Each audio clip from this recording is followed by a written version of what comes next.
Hey, this is Chuck, and you are listening to Fans with Bands, the podcast where we talk to the fans and the bands they dig about life, music, and whatever the hell else we want to talk about.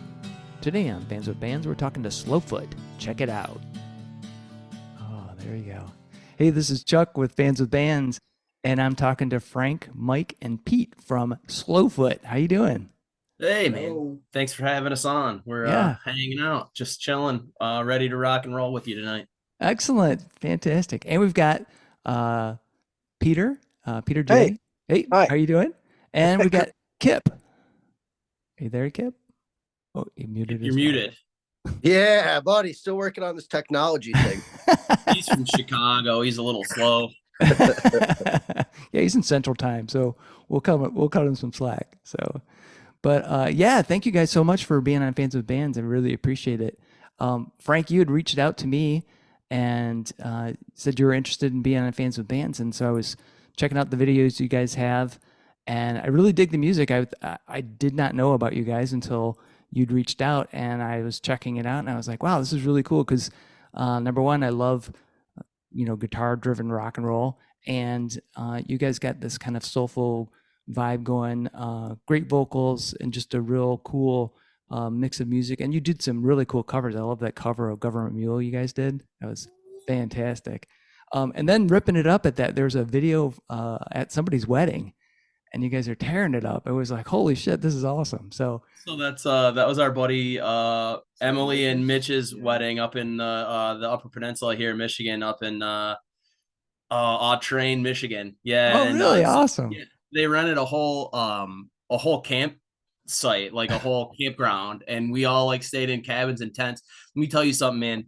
It was like 45 degrees during the day in the sun, and me and my lady had a cabin with a heater in it, and some of these people were roughneck camping, and it was cold.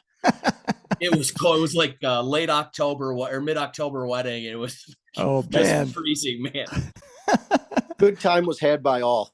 Awesome. It was, for sure. Yeah, Kip still can't remember what he forgot. Yeah, sure can't.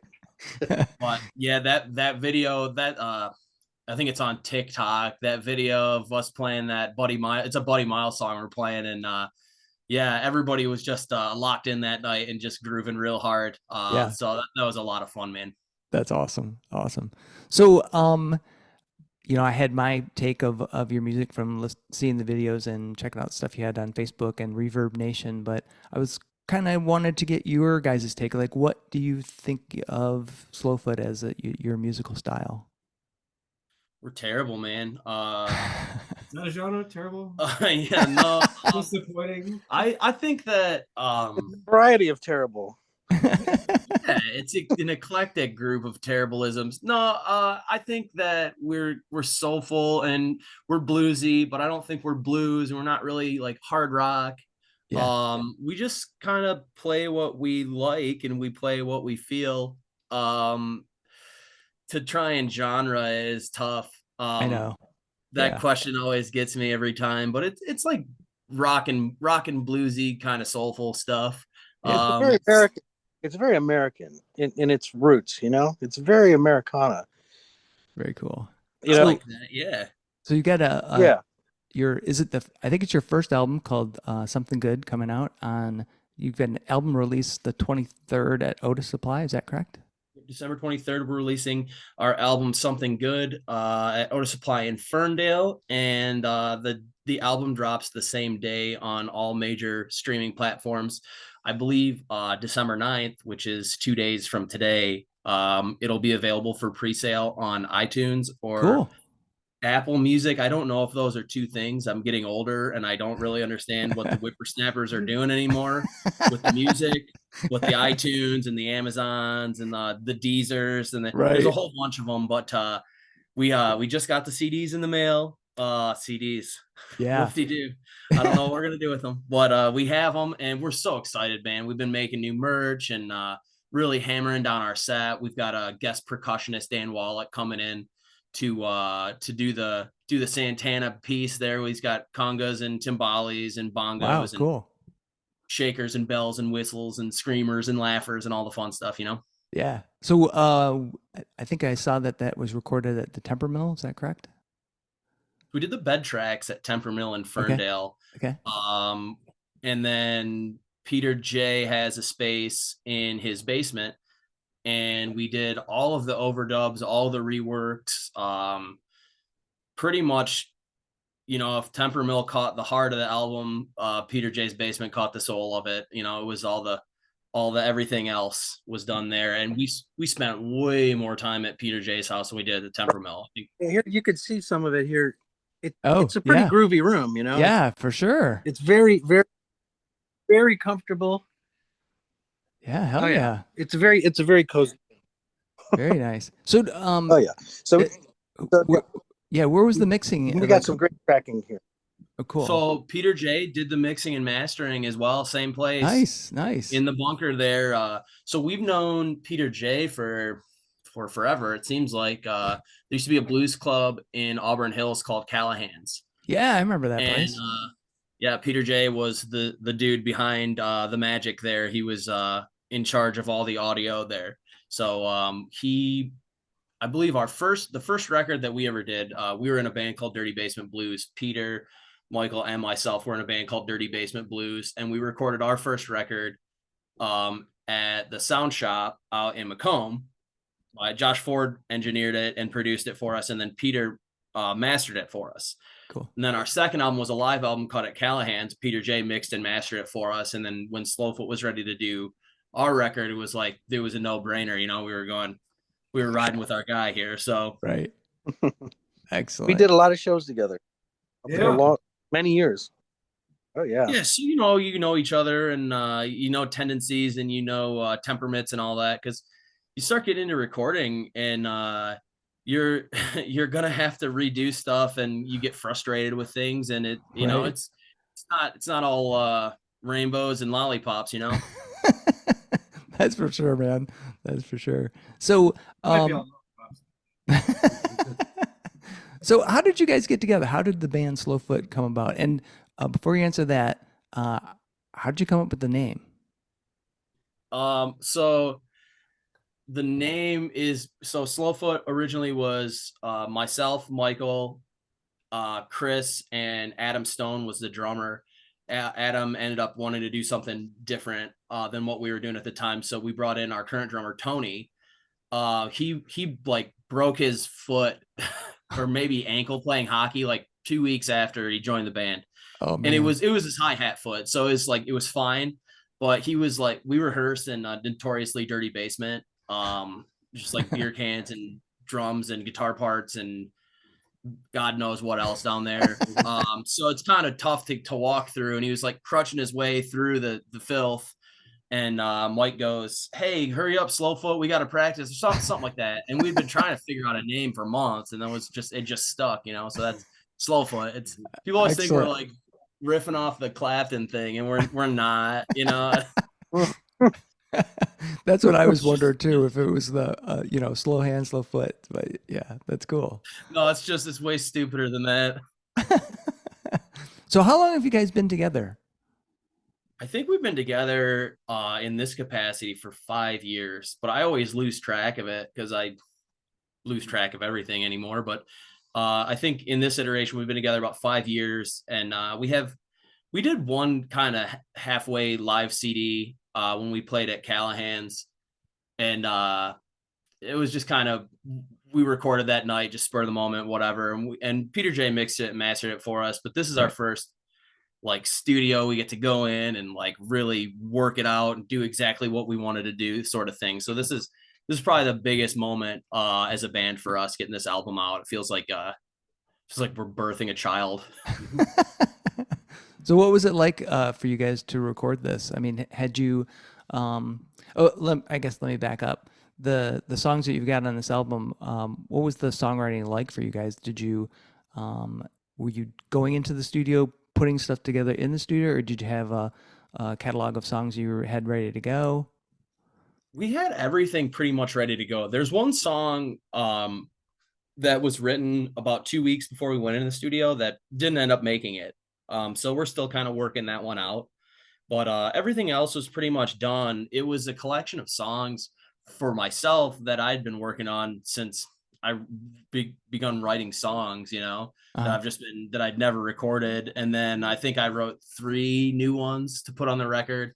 And then Pete here wrote 2 songs, Going Home and Day Job, which are like the 2 coolest songs on the record because Pete writes really good songs. But yeah, so there was one song called Peace of Mind. It was really cool. Like the idea of it's really cool, but it wasn't ready yet. Like right. there was no point in trying to massage this thing to life. You know, just wait on it and we'll get it on the next go around. But songwriting's always been a weird thing for me. I don't have a method to it. I don't write a melody and then write words, or I don't write a guitar part and then the vocal line or anything like that. It just whatever happens. You know, usually Yeah. I'll be working on a guitar groove or something and something will stick, and then it evolves, it unfolds, man. You know how it goes. Yeah. So, but do you guys, is it more like if you, Pete, or anybody else in the band comes forward with like a kind of a almost fully formed song, or is it like you said, like a riff, or somebody comes up with a drum pattern or something like that, and then go, oh, that sounds really cool. Add on somebody that comes in and goes, oh, let's change this. Let's add this bass riff. Blah blah blah. I think it's a little bit of both. It just depends on really the song, because we've experienced both of those things down in the rehearsal room. Usually, it's somebody will come with a fully formulated idea or something, Uh, but it's, you know, it's all open to interpretation and evolution at that point. And you know, you got to do whatever the song needs, right? You got to right. do, if something's not working, you just got to figure it out and go around it. But I don't know. I think songwriting is probably one of the most important talents you can have as a musician. It's probably the one people have the least. Writing good songs is really hard. Yeah. Yeah. Hell yeah. I haven't done it yet. So, so what got you guys into wanting to make music? Who was there a particular person or an album, or you saw a band or something that said, "Oh man, I want to do that," and we can go around the horn for the folks that are over there. Pete, what made you get into music? Oh man, Step you know, towards Peter. musicians have always in my life were always my heroes. So probably started off with my dad's friends and church musicians and just people on TV. I don't know. I just always idolize musicians. I guess a lot of way kids idolize Right. sports guys usually. Awesome. And then I never like really outgrew it. I guess it just stuck with me. That's Um, cool. Yeah, it Cool. just sort of became the thing that I respected the most, and so it's the thing I want to do the most. Awesome. Awesome. Frank, For me, it was a bunch of different stuff that made me get into music. The first things like the Beatles. I started listening to the Beatles when I was in like the 5th or 6th grade, and just hearing those early records, I was like, oh man, I got a guitar when I was 12, I think. And that nice. kind of, I got into Hendrix and Zeppelin and all of those things. My dad bought all those records for us when we were kids, so we were listening to it. And then movies, man, like when Michael J. Fox plays the red 335 and Back to the Future, it's like Yeah. the crowd's going wild, and like that thing you do, that movie, it's just, you see that stuff, you're like, oh, that's kind of, I want to do that. That looks cool. And And you finally got a red 335. I did finally get a red 335 just because of Back to the Future. But no, it's music's always seemed like it called to me more than most anything else. And you stick with what you know. That's cool. Very cool. Hey Mike, what got you into music? Can you hear Mike? My story's pretty Oh, much they- like Pete's. Yeah. My dad was getting together with his friends playing music, and you know, they looked cooler than me. So I decided to do it. Side Excellent. note, they still look cooler than Mike. Awesome. To me, music was like a alternative to like parenting. It was like it was another type of parenting for me that really clicked. And lyrics, it didn't matter who it was. One line of a lyric could really teach me something. You know, whether it was Zeppelin or Beefheart or Hendrix or something, a lyric could just help me in life. You know, and it was like, and it became a calling for me. It was like I have to follow this path because I like, you know, the type of parenting that music was doing for me. And Cool. not that parents were bad at it, but Yeah. it was more relevant to the times growing up, than they could understand. Yeah. Awesome. So, kind of along those lines, Peter, what was the very first album you ever bought? Me? Yeah. Oh, my first album I bought, Zappa's Freak Out. Oh, really? Yeah, Awesome. yeah. Those That's little right? Little parenting, but that helped in life. yeah. Hell yeah. Not to mention the course. Frank, how about you? What was your first album that you got? First album I ever personally bought was the Marshall Mathers LP by Eminem, and I remember this vividly. We were at Target, and I knew that my mom would buy it for me, but I knew she would want me to get the one without the parental advisory sticker on that, Yeah. which wasn't cool, man. If you had the one with the cuss words taken out of it, you were like a loser or whatever at school. I was in like the 5th grade or whatever, Right. So I hid all of the parental advisory ones in another aisle at Target. And I was like, Mom, they don't have, all they have is the one with the cuss words on it.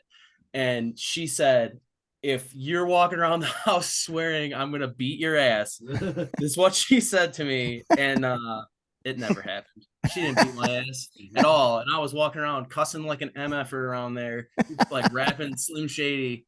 That's a stark change from the Beatles, huh? Right. It is. Holy cow. So I'm kind of curious. So how did you go from the Beatles to Eminem? I mean, well, it was kind of like when I was a kid, 4th and 5th grade, that's what people were listening to. So I we guess, had like yeah. the Will Smith Millennium record and the Baja Man. I had that CD. I had Limp Bizkit, Linkin Park, all that stuff. And it was just what people were listening to. And we'd be like roller skating at the Rolladium, listening to Limp Bizkit or whatever, Excellent. And then it was cool, whatever. But when I started listening to the Beatles and Zeppelin was the next one for me, it was like, oh, that's music. Okay, yeah, like I get it now. Like, yeah, Limp Bizkit, great. You start listening like Strawberry Fields Forever, and you're like, okay, there's a difference, and not being a snob or anything like No, that. But no, yeah. I mean, there's great music across all genres, really, but certain things speak to you more than others, and and yeah, I was a late bloomer actually to the Beatles. I mean, for the longest time, it was funny. I was just talking with somebody else last night about being a late bloomer to Queen and the Police as well, because when I was a kid, I was listening to Kiss and pretty much just listened to Kiss, all the time, and then got into heavier stuff like Iron Maiden and Judas Priest and stuff. And so I didn't really listen to the Beatles until, I don't know, maybe I was like 18 or 19. And then I finally listened and I was like, oh, shit, I've been missing all this, And then the Police, I didn't get into them till, I don't know, maybe like 10 years ago. And I was like, shit, I missed all this. I still haven't done the Police thing. And I know like everybody always says, come on, you got to get into it. It's like everything, it's still there. It's not like it went anywhere. So yeah, exactly. A coworker of mine has been begging me to watch The Wire on HBO. He's been begging me to watch it. And I watched one episode of it and I was like, I don't know. I had a hard time paying attention to it, whatever. And he goes, just watch it, man. Just keep going through it. So I texted him. I was like, dude, I started watching The Wire. I'm like 3 episodes into it. It's so good. And he was like, thank you so much for watching it. I wish I was in your shoes and I could just rewatch it again for the first time. And like, that's what, when you start digging into a band, like I've been getting really into Little Feat lately. And I'm like, how did this get past me? This is like so cool. This is so cool. How did I not know this was here? But it's so cool to find it. And it really never is the same. You listen to a record the first 3 or 4 times, you're like, oh, it's like lightning in a bottle. Right. I see them. And then what I do, this is the timeline of music for me. I hear a song and I'm like, oh my God, that's the best song ever. And then I listen to it 400 times in like 3 days and I'm singing it to myself. And then I learn to play it on the guitar and then it's ruined for me. I don't even really like it that much anymore. It's like, you know the song now. Like, I don't know what it is. I do it like every new song I find. I'm like, oh yeah, well, I guess it's like if I can play it, it can't be that cool. That's funny. If I can play it, it can't be that cool. Right. There's no way. You didn't write it, yeah, but I can still do it. So it's like, average at best. Right. Oh man. So Pete, how about you? What was your first album? I can't remember for sure my first album. I want to say it's Chuck Berry's Greatest Hits. Does that count as an album? Nice. Yeah. Hell I'm yeah. lucky I get to say a cool one. The first purchase I can remember Whoa. making in a record store, though, is Funky Town. All right. Nice. That's a So, classic, yeah. man. I mean, I was a little kid when that came out, and that little talk box I thought was just badass. Yeah. Oh yeah. Then I learned about Lynn drum machines and all kinds of other things. That probably started my synthesizer. Yeah, we have to Yeah. hide Pete's synthesizer from him. Yeah. If they don't have a conversation, they have to take it away from He's me. making beep boop noises in the corner. We don't know what's going on. Well, you broke the Farfisa temper mill. So You know what? I'm happy to report it is back up and running. I was back out there to do some overdubs with 1 Ton Trolley. Do you know them? Yeah. Yeah. Yeah, I was sitting in I did some organ tracks for them, and yes, the Temper Mill Farfisa is back up and rocking. Yeah, we had Farfisa Oregon on Mexico Lindo, which is the only cover track on our record, but it's a cover of a local band that Mike was in, Jam Sandwich, like probably cool. 15 years ago. But we covered the song Mexico Lindo, and for Pete's organ solo, I was like, well, they have a Farfisa, man. We should use this Farfisa. That's so sick. And I think it was his second take, and he just lays down this whopper of a solo, dude. Killer solo, and the organ literally dies as he's taking his last 10 notes, and it cuts off. Right. And it was like, there's no way, like, we're not using that. So Peter J like sprinkled some fairy dust on it. I don't even know what he did, but it worked, and it's awesome. Oh, that's cool. I had some extra dust around. I had some laying around with the Zappa amp, right? The bottom in a little Ziploc bag. Beef art dust. Well, I'll tell you what, like, just sitting watching engineers work on recordings, like, there's so many times where I was like, this is terrible. There's nothing can be done about this. It's terrible. It's awful. And Peter J's like, hold on, calm down. What about something like this? Let's try it. Undo. We can always undo, which is my. It's like, let's just try it, dude. We can always undo it. I'd give him a list of like 500 things, and the next day he'd be like, well, what else do you hear? And I'm like, well, and he didn't tell me that all the edits are done. He's like, we'll make a list now. And I'm like, I swear I'm not hearing any of the things that I was hearing before. And he was like, yeah, I fixed them, dude. I was like, oh, all right. You can fix stuff. The wizard. There wasn't that many. There wasn't that many. 10 million mistakes. The album was more mistake than boy. Yeah, that was good. That was the first title, 10 Million Mistakes. But yeah, a jagged little pill. Yeah. We tried for that one, but somebody already taken it. It's weird. Hey, what's that guitar back there? Is that a 335? Let's see. So you got 2 gold tops? This little guy right there. Yeah. That's my mom's Les Paul signature. So it's not technically a 335. But it does have some. Cool. Huh? That's your mom's? Yeah, that's she bought that in '76. She's awesome, man. Yeah. Bring her down. Bring her in your studio. Oh, yeah, bring it in. Bring her in. Oh yeah. Well, my mom's passed away, but I'm sorry. Buddy. Yeah, but I inherited her guitar, so yeah. And then the other gold top is mine. That's I think it's a 2003 Les Paul. So you and your mom liked Gibson gold tops, huh? Yeah, actually the I think it was it Sears? Sears used to sell like Silvertone. Yeah, like a Les Paul looking guitar, and we had one at the house, and it was in totally bad shape. I mean, the neck was coming off it and everything. So I asked Mom, can I take it and try to work on it? And it was unplayable, when I got done with it. I put strings on it, but I painted it gold. So put a like sparkle gold top on it. It was just spray paint. It was it was Hey, it was it a looks monstrosity. So yeah, once I got enough money to get my own Les Paul, I had to get a gold top. So that or the white, because I was a huge fan, or still am, of Randy Rhoads, and he had that white Les Paul. Yeah. Spiral. No, Is not that no? the That's Zach Wild. that's Zach Wild. Yeah. Yeah. Sorry about that. I start getting confused when you start getting into hard stuff. I don't know what's going on. Where am I? So I played a black hardtail Strat for years, for like 10 years. And I always thought Hendrix was like the man. So I Yeah. was like, first guitar I got was a green plywood Squire Strat, like the front man pack. It came with a little 15-watt amp or whatever. Oh yeah.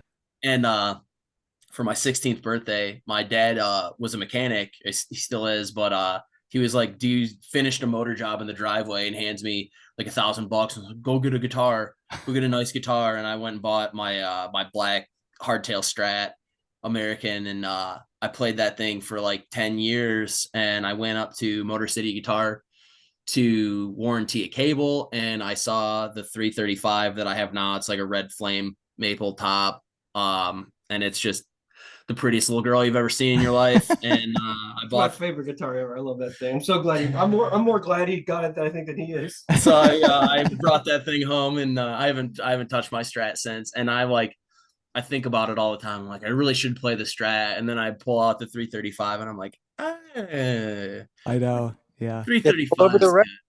It's all over the record. It sounds beautiful. It's a Yeah. big part. Yeah. It's especially good in Slowfoot,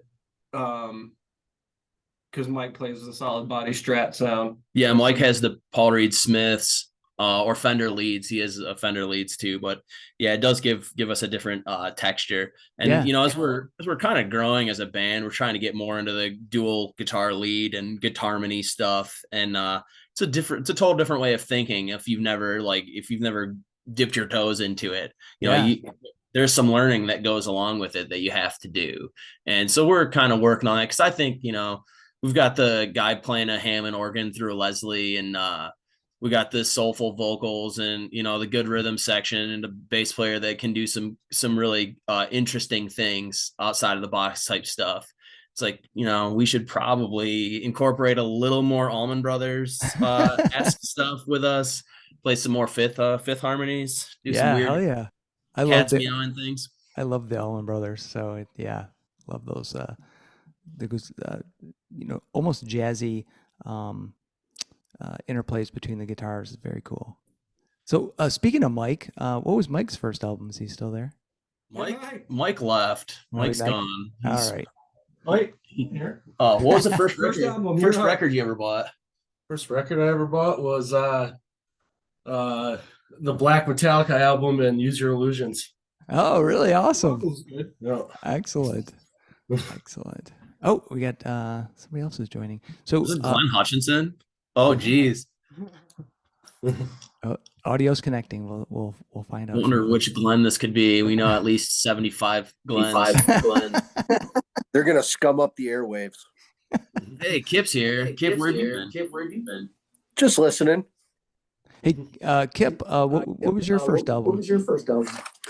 So I was late to the album game, but the first album I purchased was Brothers and Sisters by the Allman Brothers. Oh, doozy. Yeah, it was a good start. Nice. Glenn, can you hear us? Oh, we got a little echo too. Must be coming from Kip's phone, Oh yeah. because I don't hear it when he mutes. Yeah. Hey, Glenn, can you hear us? Hello, Glenn. Glenn? Oh, he's Oh, now I remember my first proper album. Proper? proper. Weird What Al. was it? Weird Al? It was is it called Eat It? It's the album that had Eat It on it. Weird Al. Nice. It's funny how many people. That's the first full album I went out and bought. It's funny how many people either say Weird Al or what was the other one I was thinking of? But Weird Al comes up a lot, like being an album that a lot of people start off with. So I'm like, that dude is all over the place. He is. My older sister, both my older sisters loved music, and they had a whole rack of tapes and CDs in their Oh. room. But I was like the little brother. I was baby brother. So like they wouldn't let me touch anything because quote unquote I broke everything. Right. And that may or may not be true. But just my older sisters liked the Bare Naked Ladies a lot and the Cranberries. I remember the Cranberries. Is it Zombie? Is that Zombie, a yeah. Cranberry song? Oh yeah. That one and Alanis Morissette and Shania Twain. I like Shania Twain too, but that Right. was a different thing than the Who music. doesn't love Shania Twain?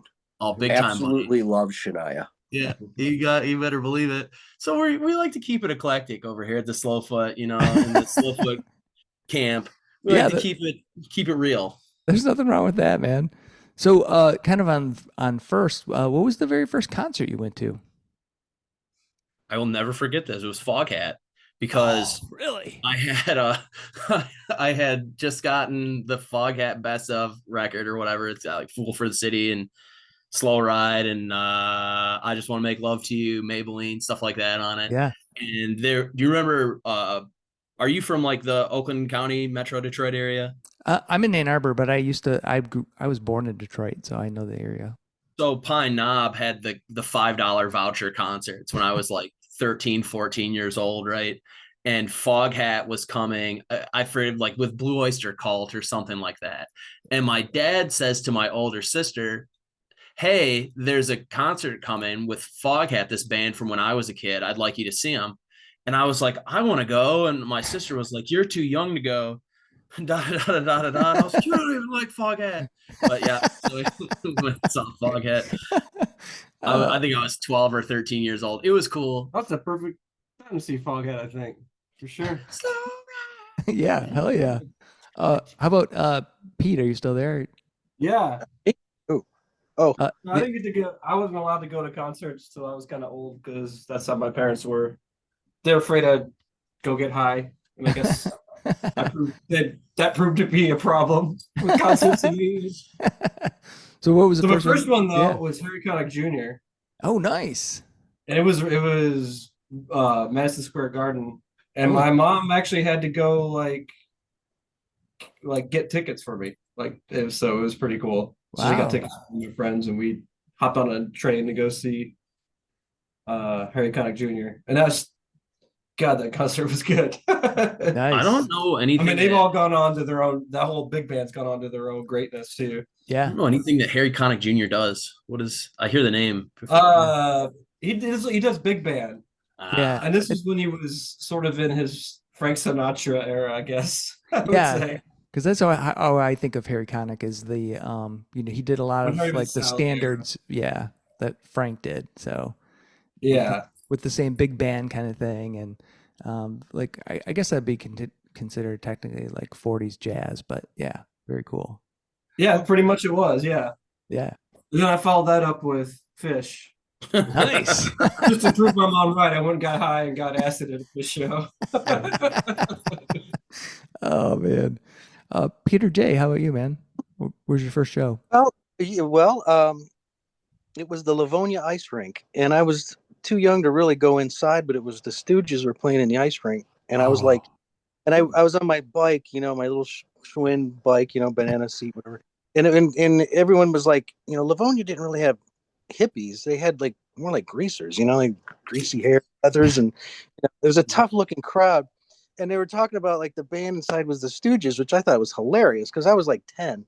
So it was like the Stooges, So outside of the hockey rink, it was just this cacophony of like just this kind of thing, which I thought was incredible. Yeah. So it doesn't really count as my first concert, but wow, And then later I got to find out who the Stooges were. But at the time, it was just like this band with this hilarious name. Yeah. But what we're doing to that hockey rink, the very hockey rink I learned how to skate in, they were destroying it. And I thought that was incredible. And then I saw Kiss in 75. That was my first real indoor concert, was Kiss in 75. That was holy cow. Blowing up, and everything that was pretty mind-blowing too for a 14-year-old, Yeah. Was that at Kobo? Yeah. Yeah. And I don't know if that was a live album or not, but it was like 75. And for a kid, it was pretty huge, Hell yeah. Yeah, when I got Kiss Alive, You know. I was in 6th grade, and I was like, well, my parents are like, "What the hell is this?"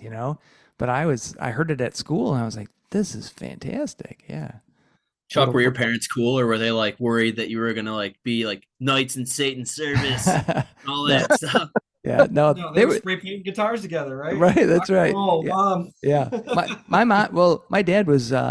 So both my mom used to play in a country band, and but she was also she taught guitar too, but she was open to all kinds of different music. And my dad was pretty much country. He George Jones, and which I liked, still do, George Jones, and um, you know shit, blanking out right now, but because I can just think of George Jones and Tom T. Hall and that kind of stuff. Um, but they were too, they were fine with whatever I was listening to, as long as I wasn't, trying to murder chickens or something like that. My dad would give me a hard time because I think What's wrong with murdering chickens? I know, when I started getting into metal, and then you had the Ozzy albums and that stuff. They're like, "Whoa, what's this?" But or the Gene Simmons with the blood, big posters and stuff. They're like, "Oh," but I they were just have cool to about it. clarify. I have to clarify something. Pete raises chickens at his house, so he Well, what's wrong with killing does chickens? does kill chickens from time to time. I wouldn't call it murdering them or anything. He's not But they maiming them. would. I think he got a kick out of that. But Pete- I've eaten Pete's like, a lot of their eggs. Pete's like, hell yeah, we gotta murder these chickens all the time. He goes, "What's wrong with murdering chickens?" Right. We can edit that part out, right? Oh man. I hope that's the 6-second sound Depends on what preview you for the do. episode. It depends on what you do with the chicken after you murder it. I mean, do you cook it or do you just let it lay there? Right. So if you you're cool. You're cool if you cook it. Oh, That's no, right. Yeah, sure. That's the point. pluck it and season it. I All think right. is the acceptable Then answer. It's not. Yeah. It's not murder. You're off the hook. Yep. There you go. Kip, how about you? What Is was that your legal distinction? Yes. It's not I- murder if you eat them, Your Honor. Didn't work for Dahmer. Oh man. Hey Kip, how about you? What was your first concert? My first concert was actually Trey Anastasio at the Chicago Theater when I was 15 years old. Me and my buddy convinced our parents to let us buy tickets on a Tuesday night, and we took the train down and we went, we're these young innocent kids. So then we end up getting to the Chicago Theater. We're like third level real high, and our seat was broken, so the ushers gave us seats on the first level in the way back. So then my buddy turned to me and he's like, "Dude, we're sneaking up front." I was, like, "I don't know, man, they're gonna kick us out. Like, I'm real scared." So we ended up like sneaking up to we were fifth row when we were 15 years old at a Trey show after Fish broke up. So that was pretty wild. Awesome. And Awesome. then his dad picked us up and he said, "Out walks just a billow of smoke when the doors open, and just the dirtiest humans you could imagine. And there's my son and his best friend." Oh, he didn't have the almost famous thing where they go, the little, when she's whistling to him, "Don't do drugs." Oh yeah, right. Don't do drugs, Mom. Oh The man. best scene in that entire movie is when his mom calls and the one groupie answers the phone and she's just talking to his mom for 20 minutes. Right. No, your kid's a good kid. Take it from me. And his mom's just like, "Oh God." Yeah. That movie is classic. I love that one. Where was I going to go with that? So as far as like places you could play for Slowfoot, if you could go anywhere in the world, where would you guys like to play, and who would you like to have on the show with you? Like anytime in space and Anytime in death doesn't space. apply. Yep, that doesn't apply. Personally, I'd like to play in front of the pyramids, and it could be with or without the dead at the same time that they played the pyramids. Who am I, to say whether or not the dead could be there? But that would be sweet. I just would like to go see the pyramids, man. But practical venue, conventional venue. Fillmore East, back when it was like really going on. That would Yeah. be cool. Play one of those shows would be sweet. What about you, Pete? Jeez. I like your pyramid idea for we'll have to do the movie out there at the pyramids. Why not? But I was just watching. Let's go with classic Red Rocks. You know, I don't know. Oh, yeah. Austin Stevens show would also be pretty sweet. That's what I Christ. Red Rocks. Yeah, Yeah. totally. Be way cool. Yeah, I'd like to just go see a show there. Still on one of my I'd like to go. Yeah, I haven't seen a show there either. Just Yeah. I think mean, Mike's the only one of us that has been out to Red Rocks. They saw Humphreys McGee there 2 nights in a row, I think. Oh, I've been wow. there. I saw Panic play there. It was fan-diddly-tastic. Awesome. Yeah, I'd like to go there to see a show, and I'd like to see one at the Ryman. I think that would be fun. Nice. wouldn't Yeah. I go back in time and doing a show at the wetlands? Oh yeah. I kind of missed that boat by not a whole lot. If my time and place had been a little bit different, I would have done some wetland shows. I think Marcus King just got done playing at the Ryman. I know Billy's played there, I think multiple times, Billy Strings. Yep. Man, that's Yeah. just a historic venue, man. Yeah. Yeah, we did a tour. We went down to Nashville. It was like 5 years ago, and did the tour, which was really cool. Went to the new Grand Ole Opry like stage and checked that Oh. out, and then went over to the Ryman to check that out too. So it was cool. But I would definitely like to see a show there because it seems like it would just be, fantastic. There's a venue that's like underground. It's like in a cave. I don't know if you guys heard of it, but I've seen pictures. Caverns. Right, the caverns, right? Yeah. That would be pretty amazing. Yeah. Acoustically, it's supposed to be like phenomenal, and it's underground, right? You go underground, and it's I caverns. think it's like restricted to like non-electric bands because I think like they don't know if it's structurally sound or not. Like Really? too many vibrations. Yeah, they're concerned with the volume down there a lot Oh, right. because you don't have Black Sabbath play down there. Oh, I'm not man. there with the Who opening. We're Yeah, the cutting that out. Woodstock 99 era Korn can't play there. Right. Oh, PBS actually hosts a lot of like shows that they play. Like they'll play artists at that venue that you can watch, and they're all like acoustic bands. You're exactly right, Frank. Like Billy's played It's in there. Ohio, isn't it? No, I'm pretty sure it's Tennessee, Kentucky, maybe Tennessee, Kentucky, one of the two. Makes Yeah, way more sense. Yeah, that's what I was thinking. It was not too far in that kind of cave structure that Mammoth Caves is, but not in Mammoth Caves, somewhere Yeah. around there. Yeah. looks amazing. Looks Yeah. amazing. Yeah, that's another one. I gotta make a list so I can actually get to these places. It would be cool. I was saying DTE is fabulous. I'd be Yeah. happy to do a show DTE there. upsets me because, and I'll It's- tell you why. Not Pine the Knob? electric company. Yeah, Pine Knob. Sorry, Pine, is it Pine Knob still? Yeah, it's No, it back to still Pine is. Knob. Okay. Yeah. A little bit longer. But regardless of that, naming rights aside, you guys are always about the money. But they stopped like the speakers on the outside of the pavilion are no longer on, like we wouldn't notice, and it sounds like can I swear on this show? Yeah. Yeah. It sounds like a bag of dicks if you're on the hill. I went and saw Steely Dan there, and I was pretty excited about it. And I was like row 10 or something in the pavilion. I was like, it doesn't even sound good down here. What is happening? Why is this going? What's going on? And it's like people complain about it being too loud, so they have to be too. It's a concert venue. Come on, Yeah. just have a concert at the concert venue. Maybe I'm going deaf. Well, yeah.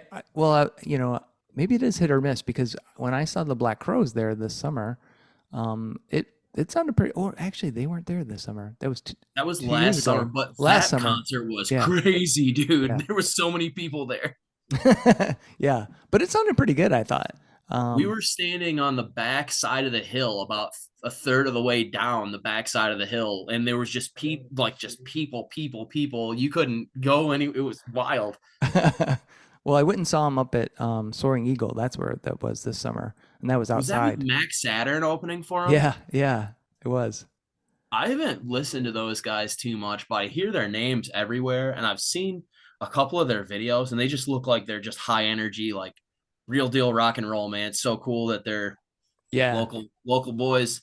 Yeah, they seem to be doing really good, and they had a vibe that sort of reminded me of the Stones, and maybe it's just because their singer just he seems like he's reincarnated of, well, Mick Jagger's not dead yet, but he's got that guy's moves down. I mean, he's just like Pre-carnated. yeah, pre-carnated.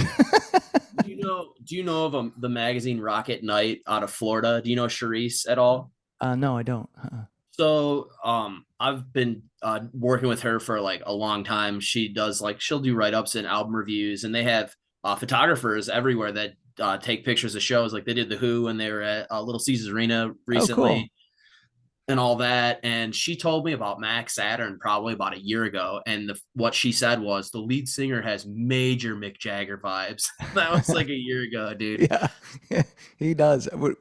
They were great. I mean, but yeah, I definitely had very much a Rolling Stones kind of feel from them, but it was probably because of that guy.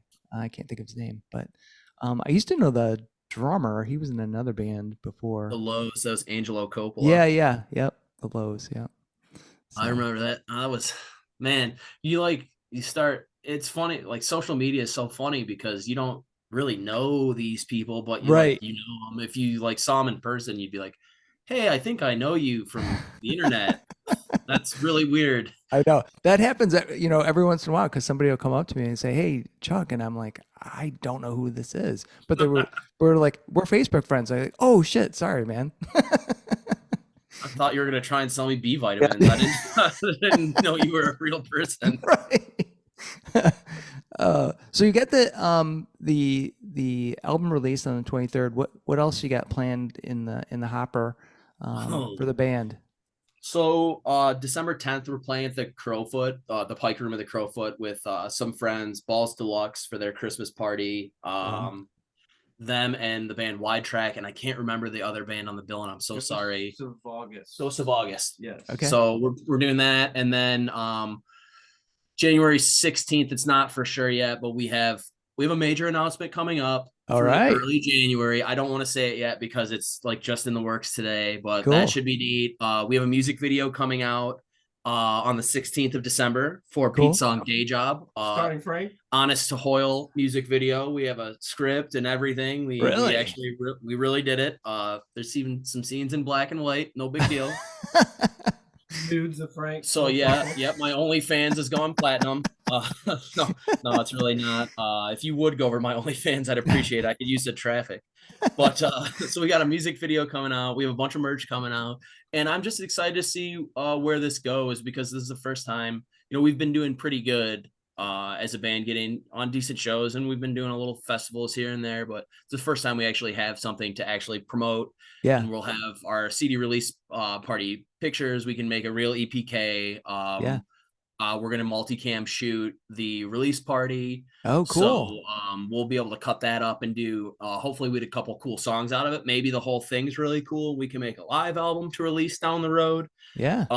So the possibilities there are endless. I've also been trying to at least dip my toes into I record everything we do now with my Zoom audio recorder and 3 cameras. So if there's anything if lightning strikes, we can make a video out of it. However, it's funny. We were having a really good summer. We were like just on every show. We were just on, man. I was like, I'm going to start recording us. Yeah. And it seemed like as soon as I knew we were recording, like we weren't getting the magic. I was like, come on, man. Like I killed it. Yeah. Red light syndrome. You can't know that you're being recorded. Yeah. So what? There was some to that too. My dad's noticed that if ever you played something cool, be like, I'm just gonna do that again. I'm gonna record it. It's like Oh, I know. You gotta be in the moment already. It's already done. You gotta be in the moment, and the moment is past. Yeah. You don't tell your band your recordings. Don't ever say it. Right. So we got all that going on, and then February 10th.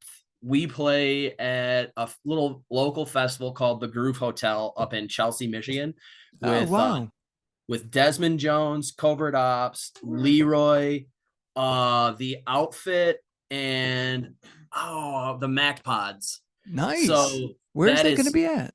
that's in Chelsea. It's called Groove Hotel. Leroy, that's Wow. the second time Adam Stone's come up. Yeah, Leroy, There you go. band out of Flint. Adam Stone. So that, I mean, that's what we got going on. It's been so crazy we had a crazy summer, and then I was probably out at Peter J's 2-3 nights a week, every week doing something or other, working on the record. And once I got everything submitted to the CD Baby and our disc template maker people, and our artwork or our merch is being done right now, everything's like done. All my communique is done. I set up a bunch of interviews and all that, and like just the other night, I'm like sitting there at my house, like looking at my phone, like, what do I got to do? Yeah. I don't have anything else to do. We just have the CD release party or the album release party. And it's like, that's stressing me out more than having a million things to do. I can't relax, but so I'm gonna probably take a month or so and just breathe for a second, but Right. Well, that's good. The holidays anyway, so just let it slide. Yeah. You got fantastic. Let the holidays, enjoy the holidays. You earned it. All you guys did. Oh, big time. I'm going to get drunk as fuck on New Year's Eve. Wait, isn't that how we album? Wait, what's well, yeah, I normally don't, so this year's going to be different. This year's going to be way different. So, yeah, that going on. But, yeah, we'll just see what happens. Usually there is a kind of a lull through January and a little bit of February anyway. Yeah. So we're happy to be on a couple of bigger shows throughout that period. And then, every year, like March, April, it just starts picking up. And the last couple of years, especially, it's just been like more and more and more and more. We're getting bigger shows. So it's just word of mouth. And, we work at it. We try and stay on it and get on bigger shows. And it's word of mouth advertising. So that's all. We just keep doing what we're doing. And it's working. And hopefully we can pick up a nice head of steam with this record. Yeah. People love you, man. You got a good thing. You really do. Yeah. Cool. Well, guys, thank you so much for being on Fans with Bands. I've just got one last question for you guys, and it's around the table. And I'll start with Frank, but pineapple or no pineapple on pizza? I had pineapple on my pizza tonight, like literally an hour ago. So pineapple on pizza is good. Nope. Oh, Nope. Pizza no? I'm a no. Mike's a no, pizza no. Tony and Chris are actually here. Tony, why don't you come over here and introduce yourself, buddy? This is Slowfoot himself. Yeah, this is Slowfoot. Hey, How you doing? what's going on, man? So, pineapple or no pineapple on pizza? Yes. Yeah, it can go on. Oh, he's Italian. He's certified Italian. He's good. Yeah. It's fine. Whatever you want. Sardines. Let's do it. I like it. Laissez-faire. Awesome. Chris, what about you? I like my pineapple upside down on my front door. Oh, Pete's into it. Get it, Pete? You my neighbor? Yeah. Why don't you be my neighbor? But So Peter J, would you get pineapple on your pizza? I'd try it, man. Yeah, I would try it. Yeah. All right. Have you ever tried it yet? Yeah. If you haven't tried it yet, I feel like you're in the no camp. That's what happened. I just tried it at Matt's this weekend. How'd you think? Really? I was shocked and it was delicious. It was delicious. Really? Okay. Chuck, what about you? All right. Well, I'm on the no camp because I'm not a sweet and savory person. I like either one or the other, but not together. Pretty sweet, dude. I don't know. So yeah, but I keep hearing people say, especially pineapple with jalapeno, and so I might have to try it. I don't know. We'll see. Just try it. What's the worst that happens? You hate it? Right, exactly. That's what happened to me. Well, I didn't throw up. I hated it. And I got to say, Yeah. I told you I'd hate this. Well, what are you going to do? Hey, my sister's on here. Gabriella. You know what else was disappointing? That BLT pizza crap that went around. Whoa. Oh, Yeah, it's come as on bad as now. it sounded. Lettuce on pizza. BLT pizza's fantastic. Oh, yeah. Yeah, So- big time. So I gotta check in with Kip. Pineapple or no pineapple?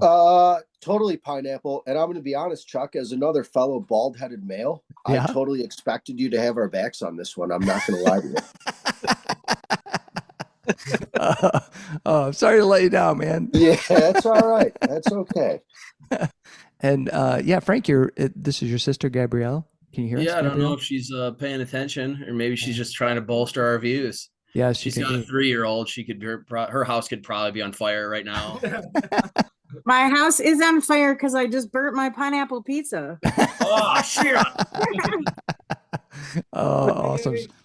That might be good. That might be good. I don't know.